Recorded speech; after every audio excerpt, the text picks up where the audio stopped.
So now we're going to be talking about the inverse of a function. So what does that mean when I talk about the inverse of a function?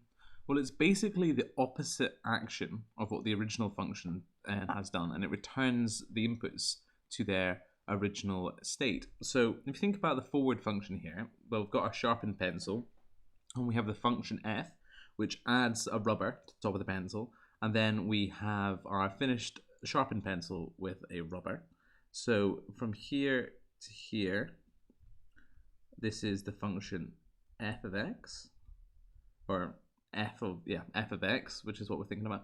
But what would we say if we wanted to go? Well, we had a this pencil here with the rubber, but what if we don't want the rubber anymore? How would we get back to it without any rubber? So what we do is we think about this thing called the inverse of the function, which is we referred to as f minus 1, or f minus 1, or the inverse of f of x. These two are the inverse of each other. One does the thing, and the other one undoes what's just been done. So I'm going to show you a video now. So where before we had the machine sharpening the pencils, I've now played the clip in reverse, and you can think of this inverse function is unsharpening them. It's undoing what the original function did to them.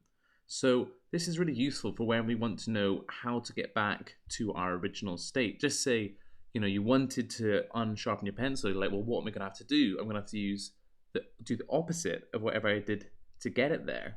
So just kind of think, this is what's going to happen, but with math. So it's saying, if I start off with 10 and I ended up with some other number, say 20, what am I going to have to do to that 20 to get back to my original 10?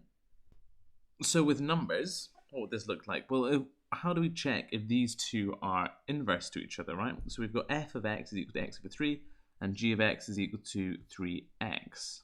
Are these going to be the inverse of each other? Well, let's see what happens when we do the composite function of them. So f of g of x is equal to f.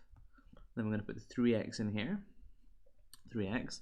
And then we're going to put in the f, and we're going to replace the x with the 3x. So we're going to have 3x over 3. What's going to happen here is these 3's are going to cancel, and we're left with just x. So we're back to our original input. So our input in f of x is x, our input in g of x is x, and when you do the composite of the two of them, you get back your original inputs. So you can say that g and f are inverse functions.